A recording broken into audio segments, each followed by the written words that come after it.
Hello, ladies and gentlemen, and welcome to the Cold and Blue podcast. This is going to be episode 8, where we are discussing the Majin Buu saga. I am General Blue. And I am King Cold. And there's a few things to go over in this arc in particular. I know the Buu saga is very divisive among the fan base, just in general with how people think about certain fight scenes, certain characterization. So, what would you like to talk about first for this saga? Honestly, I would like to talk about Gohan in particular. Sounds. And yeah, the reason for that is okay, so a lot of people love to make fun of Gohan for some reason, and it's because people say the Cell arc is like his absolute peak as a character. I don't think that's the case with Gohan. With the Cell arc being his peak in quotes, I think it's more of just confusion of what to do with him. Yeah, and you see that in the Buu saga. The Cell arc was like the peak of what he could do in regards to fighting the main antagonist. It definitely seemed like the Buu saga was trying to keep that momentum going, but it got kind of fumbled up along the way. Yeah, okay, so one of my biggest gripes with Gohan, and this is really present in Super, is how strong is he? Because the Buu saga's manga, like the little character profile, will say that Gohan never got weaker. It's like, oh, he didn't get weaker his power didn't change, So even if he stopped training, he would remain the same as the Cell arc. Am I interpreting that correctly? That he just remains the same? We know he did not get any stronger. Many fans do attest that he's at least a little bit weaker than he was compared to the Cell games, largely just because Goku and Vegeta claim that Deborah's power doesn't surpass Cell's, and Gohan struggled to do any significant damage to Deborah in their fight. I guess you can argue he wasn't quite enraged like he was when fighting Cell, so that's probably why he wasn't quite at as high of a level, just in general with his transformed state and his rage. But that's the kind of power scaling issue where they didn't want to finish Deborah off right then and there for where the story was going. Yeah, considering that Deborah was then used as a measuring stick to show us how strong Buu is, it's good that he wasn't killed there. But for me, okay, so now this isn't like a Deborah for Cell debate. It's the debate of Gohan and the Buu arc for Cell. Because, just going off the little panel of this character profile, I assume Buu or Gohan, even after 7 years, could beat Cell. He might have a rougher time, but I still think he beat Cell. I don't think he regressed in power. The Dragon Ball's never been a series where a character just infinitely gets weaker. Come on, if Krillin can keep getting stronger throughout in between arcs, you tell me Gohan can't? Come on. Yeah, there have never really been characters who get weaker, only ones who, they just can't keep up to the point where it's not really relevant. I think what's significant about the Buu saga is just, normally in DBZ, when there's a time skip, it's only a few years. At first, I guess the first real example would be when, after Goku beat the Red Ribbon Army, he vanishes to train with Korin for a while. He's not, incredibly strong, but he's good enough that he nearly wins that martial arts tournament. Then there's another time skip after King Piccolo, about the same length.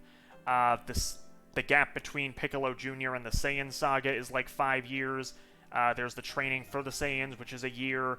Off of Namek is a year before Mecha Frieza, and the androids are 3 years. The Buu saga is 7 years after Cell, which is kind of the longest gap they've had, but at the same time, it's not so monumental that the entire world has completely changed. It's old enough that Trunks got older, Goten was born, they have an actual sense of what's going on.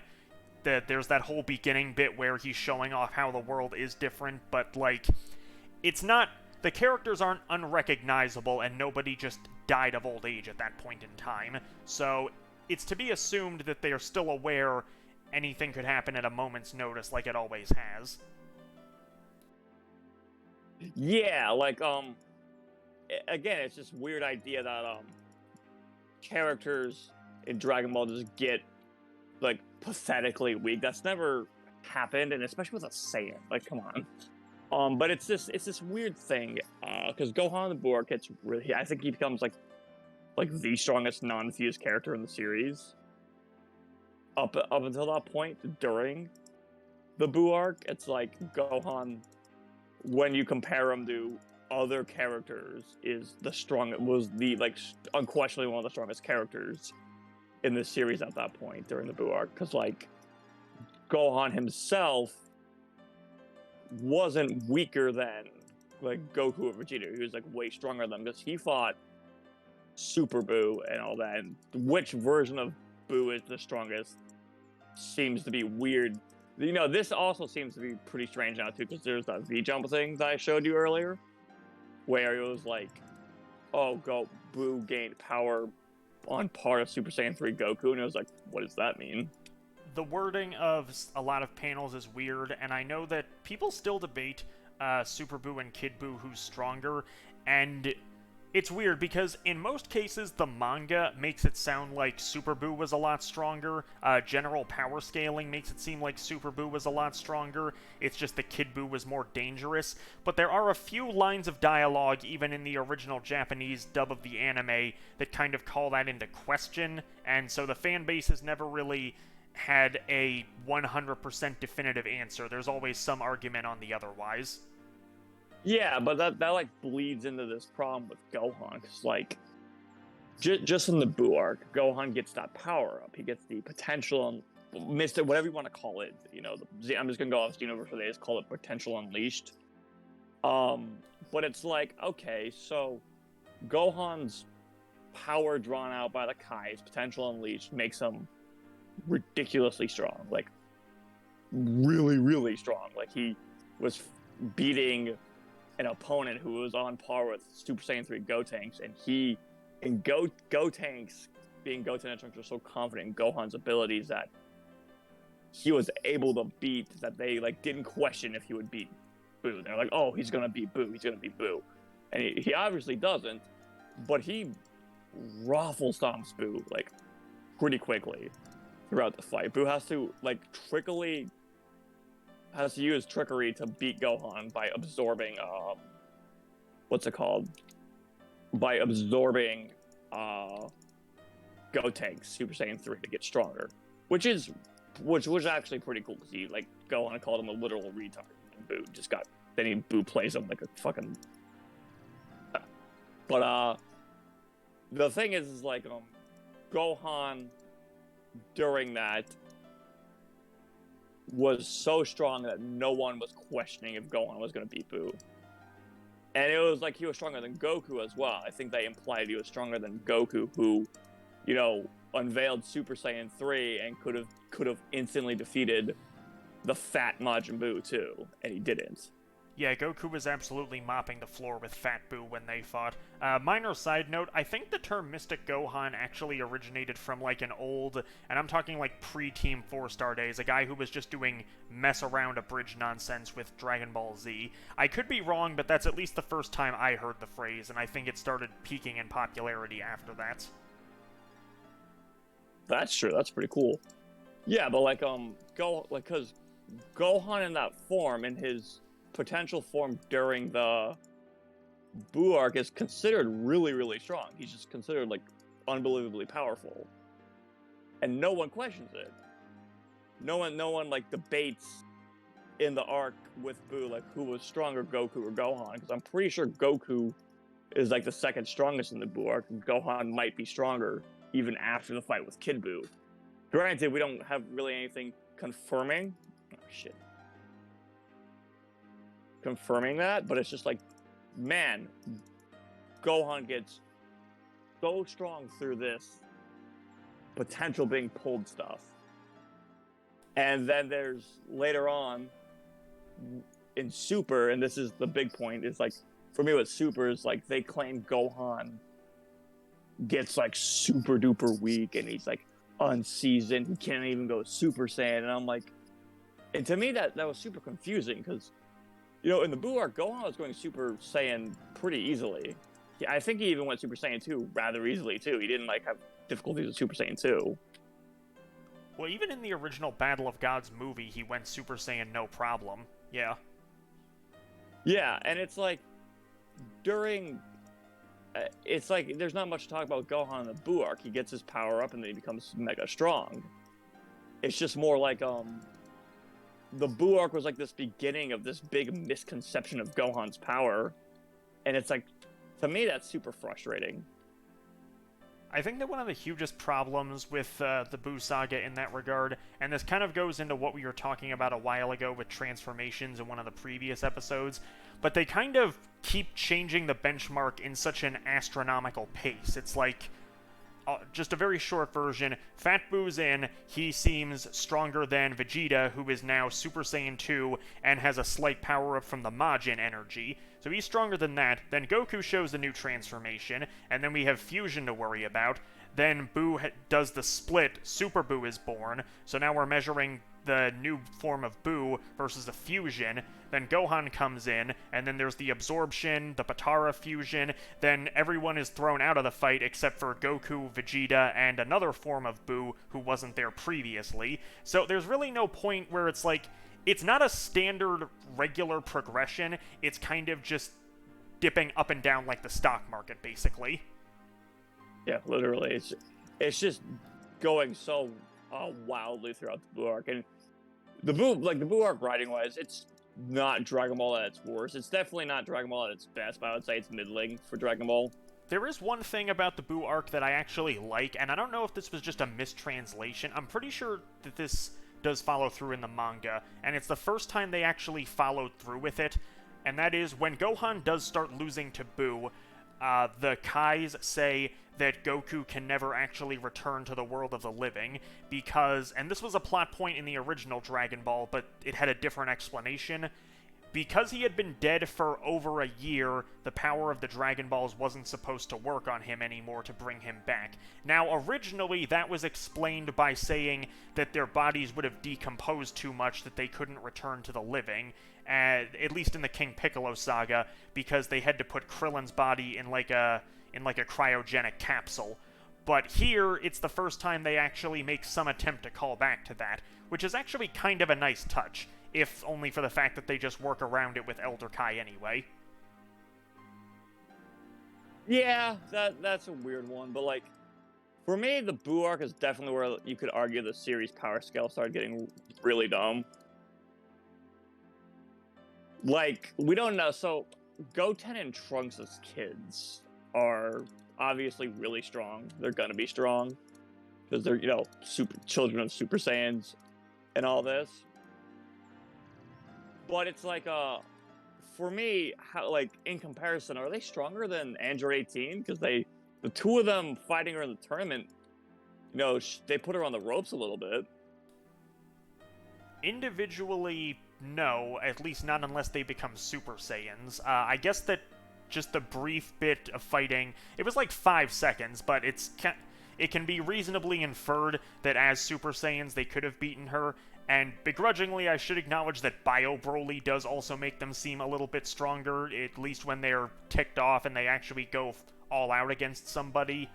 It's just kind of weird the level to which they're able to train. I guess in Trunks' case there is some kind of excuse, because we do see, before Vegeta even knows he can become a Super Saiyan, they're training in the gravity room, so it's implied that Trunks already does have to work pretty hard at it. Yeah, but like, the two of them fuse in the Gotenks. Now, I don't know Gotenks in base form. Piccolo tells them to fuse into Super Saiyans, and after that they fuse into Super Gotenks and all that. But like, them as Gotenks were like, I think Super Saiyan 1 Gotenks was stronger than Goku, or is it Super Saiyan 3 Gotenks in the time chamber? But I know Gotenks was strong enough, because Gotenks is stronger than Majin Vegeta, ever so slightly, because he can fight Fat Buu, but they needed to buy time in the time chamber for them to fight Super Buu. So that seems, that's not too hard to wrap your head around. Super Saiyan 3 Gotenks definitely is stronger than Goku, but as for level 1, it's kind of screwy because he's really only in one fight, I guess 2 technically, but basically just 1 that's important.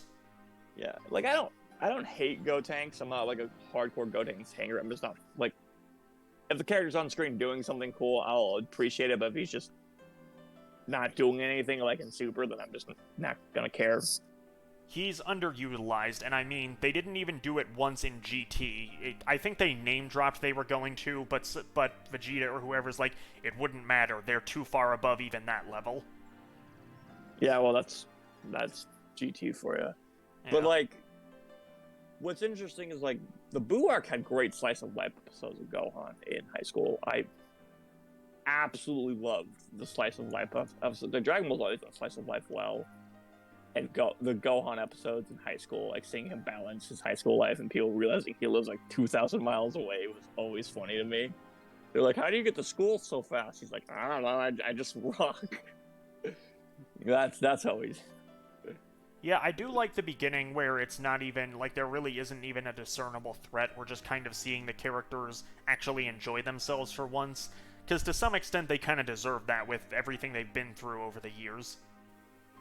Oh, yeah, you know, like, they built up to Majin Buu pretty well. Yeah, like, there was the secret, like, oh, he's been on Earth secretly this whole time. There's just never a fight strong enough to awaken him. And it's like, the cell fight didn't awaken Buu? Like, question mark? But I guess not. I guess they needed Babidi and all that with the magic, which was cool. Like, I like the magic in the Buu arc. The magic in the Buu arc is one of my favorite parts of Dragon Ball, because Dragon Ball doesn't rely on magic too much, but it does, like, when it does utilize it, it's usually pretty interesting. Like, the Tara Fusion is magic, the Kaioshins all have magical abilities, and even though they're not heavily emphasized, they're not highlighted too much, it is cool to think that there are other power sets in Dragon Ball, outside of just being a Ki Blaster.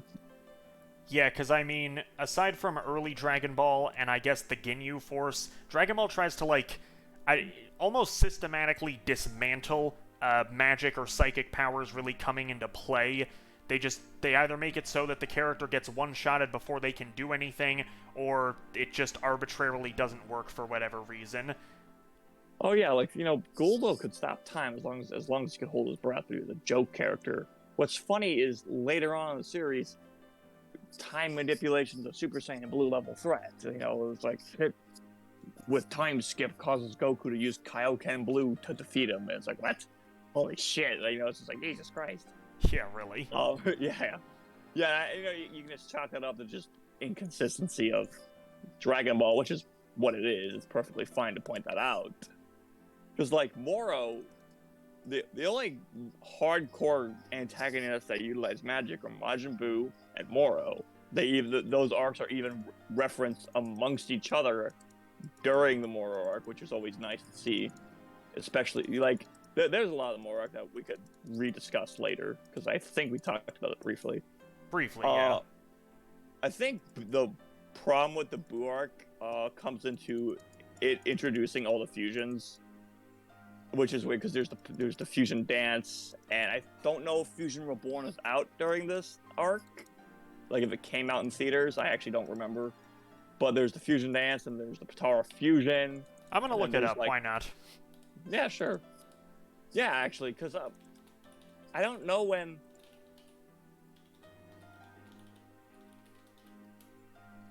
Well, Dragon Ball. It says March 4th of 1999. Now I'm just curious how that coincides with the manga. They actually have a habit of doing that. I remember looking once many years ago that the Lord Slug movie released in Japan actually the same day as the manga chapter where Frieza first reached either his second or third form. I don't remember. Interesting. Yeah, because I know Fusion Reborn wasn't the first theatrical Dragon Ball movie release, but I think it's what started the whole, like, Dragon Ball, like, fusion battles. Because Gogeta the reason why a bunch of people love Gogeta is because I think he has theatrical release. And the reason why Vegeta was used, I think, was because Gogeta's design was already used. He didn't want to reuse Gogeta or something like that. I don't know if that's how accurate that is. But man, Vegito is like my favorite character in the Buu arc, but this character becomes such a problem in later Dragon Ball. It definitely does. I'll go on that in just a second. It looks like that movie actually released, like, right as the Buu arc, the manga of the Buu arc finished, the same year, 1995. So yeah, like, right after it finished, they decided to release the Fusion movie. But of course, movies are made several months ahead of time, so technically the manga wasn't finished when the movie was, like, finished production.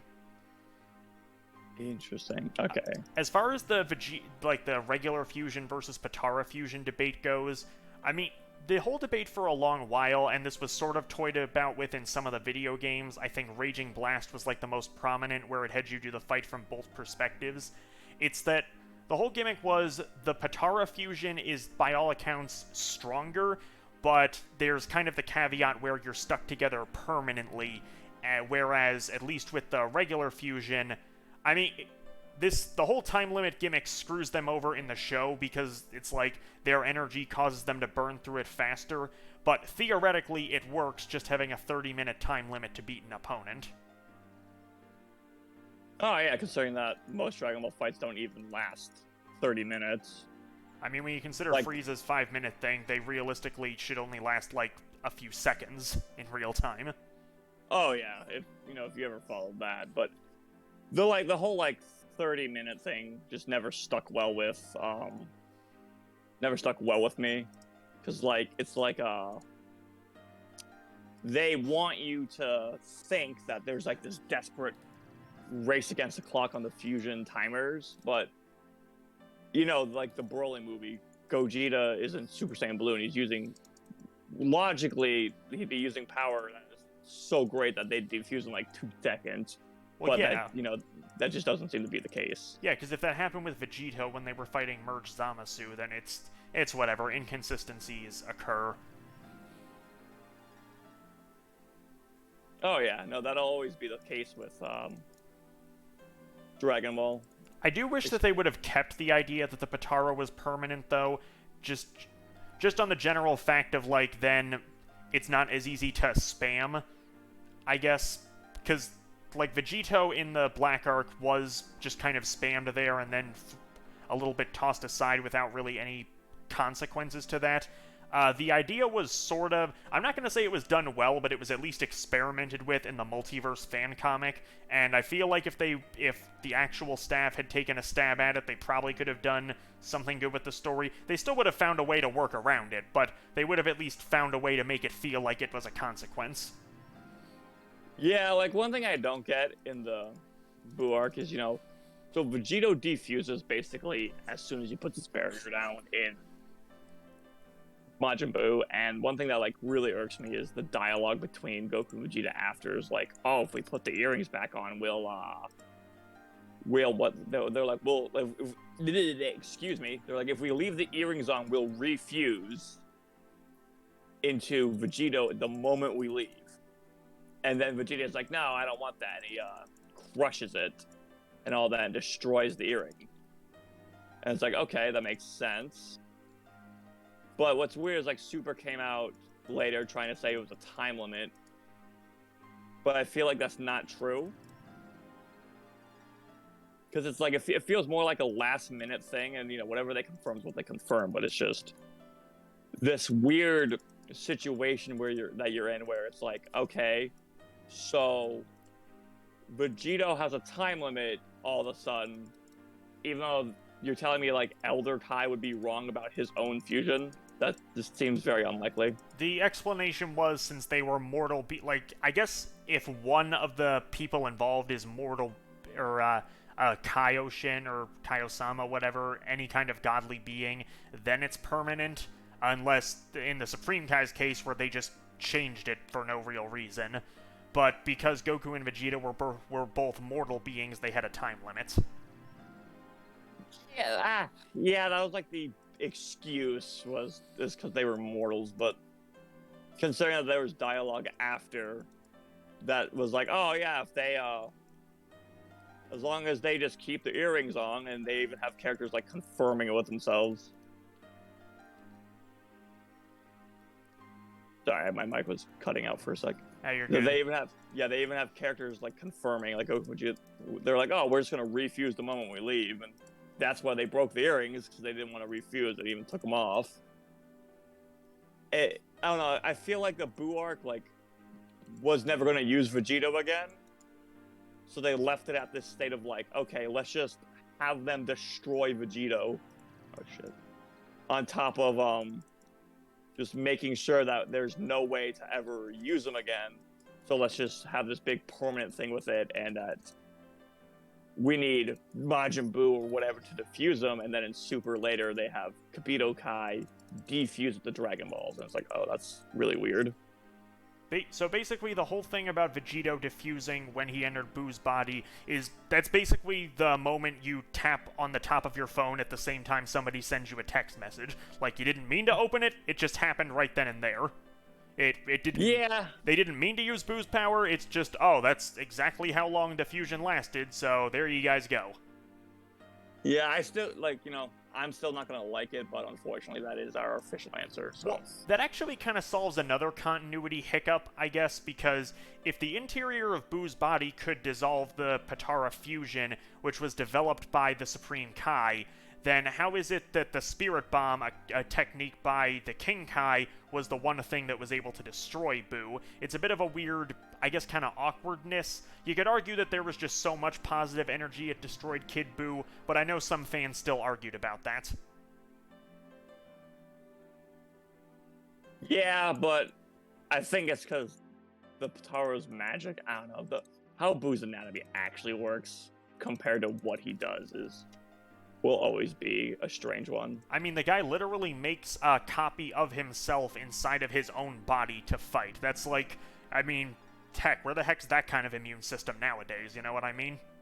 Oh yeah, well, what's weird is Buu's body was like a kind of a weird plot thing. It was either the most powerful thing ever or it wasn't. Because they gave all these weird narrative crutches to Buu's body. They're like, oh, he's got this strange body. He can do all these things. He can regenerate because Buu can basically regenerate from every injury that it's ever, unless it just completely deatomizes them. Yeah, they just took Cell, where Cell's he can survive by just the tiniest bit or by the nucleus in his head. They took this even a step further, where apparently, Buu was crushed into atoms by Majin Vegeta's explosion, but even that wasn't enough. You have to disintegrate every last bit of him. It's basically Deadpool multiplied by John Carpenter's The Thing, is what it is. Good lord. Yeah, but the Boo's body was something that I think only came into play when they needed it to, and the whole little sub story of them inside Boo's body trying to navigate it was super cool because he used projections of Goten, Trunks, and Piccolo to throw them off guard, which was honestly, to me, that was pretty cool. And I wish we saw more of what Boo's body actually did. And we kind of do with Super, that they have to go into Buu later on to find, I don't know if they're trying to find a Kai or reawakening a certain power in him that was never tapped into tapped into during when he had the initial Buu arc. Because, what did they say? They said that the fat Supreme Kai, the big jolly Supreme Kai, was why Buu's nature got suppressed initially. And, right? Because that was the thing that, because he started off as the Kid Buu, right? And then there was the weird buff Buu when he absorbed the one Kai, but then he absorbed the fat jolly Kai, and his good nature calmed them down.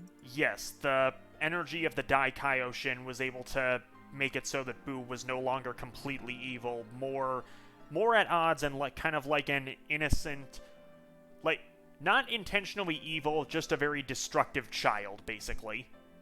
Yeah, because he kills Babidi later. Yes. Buu just straight up kills Babidi on his own volition. He's just fuck you, I hate you, and he kills him. See, it's basically just any kind of kid who's pissed off when they're told no trying to punch somebody, except in this case his punch can obliterate a planet almost. Yeah, except for the part where I don't know if this is a tasteless joke, but the literal interpretation of retard strength. I mean, look, people already make that joke with Broly, so yeah.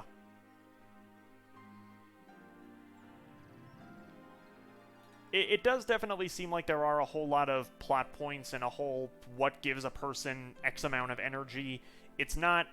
I'm not going to say that I think it's amazingly written, but it's at least an interesting way to play around the whole idea of just general transformations. It's like there's an explanation to it, and there's a way they can sort of reduce it, but it's just a matter of how often they will reduce it. Yeah,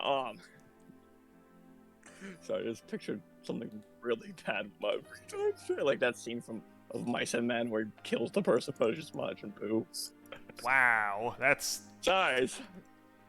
You're not wrong. I mean, I'm not gonna lie, very slightly off topic, but when we watched the movie version of that in class, the kind of awkwardness in the camera cut and just the way John Malkovich was performing as Lenny, I think his name was, it's... Somebody in my class did burst out laughing, and the teacher's like, "What the hell is wrong with you?" I think the best aspect of the Buu arc, and so I don't think anyone's gonna really disagree with me on this, is the Majin Vegeta fight. Me personally, like outside of the enjoyment I get out of the Vegito versus Super Buu fight, I feel like narratively that's like one of the best fights in the Buu arc ever. And it would have been a really nice way to close out Vegeta's arc, but, you know, it's for the long run of Dragon Ball, it's good that it didn't. But if they did, it probably would have been, like, the best Dragon Ball's ever been. So, I don't quite vibe with the Majin Vegeta fight as much as most everybody else. I guess that, to some extent, like, you could argue one way or another, should Vegeta have actually mellowed out after everything that happened during the Cell games, or did he keep having this, like, vendetta burning into his mind? And yeah, realistically, it would be burning into his mind quite a lot with how his character worked. I think that visually, the fight could have been a little bit better, but I do like how, as soon as they realize, oh, Buu's awake, we might actually be screwed now, that's when Vegeta kind of drops it, and he's like, well, I created this mess, so I'm probably gonna die here, but I gotta do what I gotta do.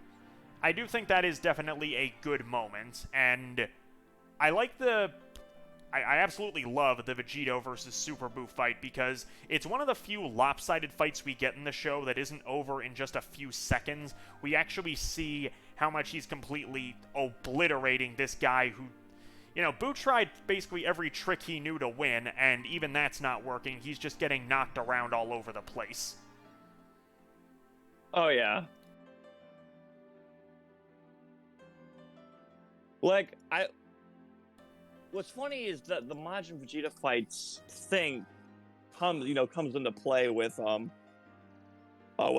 comes into play later with Super. Like, I think we talked about it with the latest manga chapter where Vegeta was trying to revert to that evil nature for the god of destruction energy, and if you ended Vegeta's story with the Majin Vegeta, we wouldn't have that plot line now. So it's this weird. The Majin Vegeta fight's like in this, like, narratively is in this weird, like, Schrodinger's box of plots, where it's like, okay, if we ended the story with Vegeta killing Buu, Goku remaining dead, and then the only ones left alive are Gohan, Goten, Trunks to watch after Earth and everything, you would have ended in like this really unorthodox manner of shonen, where the two most powerful and main protagonists, they're just... Actually, I don't think Vegeta was the main protagonist during that point, but like, where the two most powerful characters, including the main protagonists, are just dead, and then everyone else has to keep up their work while they're gone. It would have been a very interesting idea, I'm not gonna lie. Yeah, like that would be really cool. But later on, you would lose out on you would basically lose out all of GT and Super. Obviously, like, those wouldn't happen. But like, right, in GT, you see a significantly mellowed out Vegeta, who what's it called? Who got mellowed out through Earth, through the ginormous years of peace and all that. and through living the Majin Buu arc and all that of his progression, and then in Super, especially during the Moro arc and Granola arc, where Vegeta's actions are referenced constantly, like Moro telling Vegeta that he's still bound for hell and he's done all this, even though he's done good things, he still lived a life of horror and he was still a shitty person, and Vegeta acknowledges that. And I think that's like what's weird is like that's like the part of the Buu arc I like because it got better with age, kind of. It didn't age like a fine wine, but it didn't age like milk either. Yeah, I definitely do think that the Buu saga is the weakest part of, like, Z in general, but I don't think it's as bad. Like, it's definitely not the lowest point of the Dragon Ball series, and there are a lot of moments in there I can still enjoy reasonably well. Yeah, like, I know this is like this wasn't really a review of the Buu arc, it was just us throwing things around. But like for me, the thing with Gohan was like the main thing that frustrated me with the Buu arc, because not that I want to see Gohan get some massive win or something and like overshadow everyone. I would have just liked a more clear, concise idea of what Gohan was supposed to be doing. Yeah, it's like don't hype up the guy being powered up if he's only gonna do 2 fights and then get absorbed at the end of the second one. Yeah, right. Like, come on.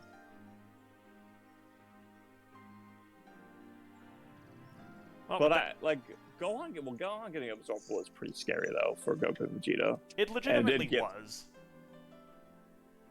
It legitimately was, yeah, because at that point they think... Because Vegeta wasn't actually alive again at that point, so Goku's like, yeah, I pretty much lost here, there's not really a way around this, is there? Well, yeah, considering that a Gohan, like a fusion with Gohan and Goku would be stronger than Vegito, by leaps and bounds, actually, as much as it pains me to say that. So I have an interesting theory about that, though, is when you're fused, do you see each other's memories? Like, would Gohan and Goku having a fused brain, does that mean Gohan would, like, remember himself being born from Goku's perspective there? What kind of psychological trauma is that going to cause the guy? Who knows? I'm kind of glad they never went that far into fusion, like trying to explain what fusion did. But then again, if it did give you the other person's memories, Vegeta would have learned instant transmission and Kaioken almost immediately, so it probably doesn't do that, and I'm thinking too much into it. Yeah, you're probably right. You're overreading it, because... Hold on, just gotta... I mean, who knows? Yeah, who knows? Actually, yeah, I never thought about technique copying in Dragon Ball, because technique copying happens. It does happen a lot in Dragon Ball with characters like Cell and shit. It happens really frequently. Well, even Buu to a large extent. Like, the whole gimmick was that he learns their moves by copying them one time. He sees Goku do the Kamehameha, he does it. He sees Kid Buu sees the instant transmission, he immediately does it. And it's kind of weird because I don't want to say Buu was, like, smart in the manga, but at the very least, it implies he wasn't... Like, even in his innocent child form, he at least understood fighting and how to copy whatever move he saw. Oh, yeah. Cell was actually a really intelligent villain.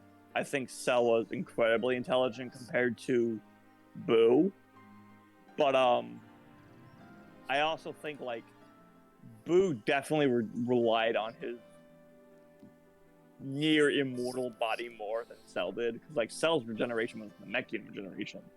And that clearly took a toll on him. But Boo's regeneration, seemed almost effortless. The only time Buu couldn't regenerate was against Vegito, and then when Fat Buu fought Kid Buu. My bad, and fought that other, evil, weird gray Buu. But, you have to be so much stronger than Buu to, get him to not regenerate. That was such a cool, scene for me, because it's holy shit, Kid Buu is, Vegito and Kid Buu beat a form of Majin Buu so badly that he couldn't heal, and it was goddamn. Exactly. Yeah, like, I do wonder how Majin Buu would have acted in the Tournament of Power. Because I remember seeing theories about how they're going to use Buu to absorb Jiren, and I was like, what the fuck? It was an interesting theory. You know, let's be glad it didn't go through, because that probably would have been terrible. Would have been very awkward, yeah. Yeah, Majin Jiren. Not knowing Jiren, they would have had Buu absorb him, and then he would have said, like, Koida, and, like, blasted out of Buu. Most likely. Oh, dude, I love Jiren, but I also hate Jiren. There's things about Jiren that I'm just like, wow, this character is terrible. Oh, that's a whole nother episode altogether. Perhaps. But, yeah, I've been thinking, like, for next time, we could try an actual review and script it more. But, maybe. That sounds fine to me. So, with that said, I'm guessing we should call it here then? Yeah, unfortunately, I just got a lot of stuff to do. But hopefully there's feedback on this episode. So thanks for listening, guys, to our ramblings about the Buu arc, fusion, and all that. Yep. Again, we'll probably focus more on the Dragon Ball Super trailer later. Like, there's not much to talk about with that. It's just a trailer. Yep, until then, thank you all for tuning in, and we will see you next time. Have a good night, everybody. Have a good night.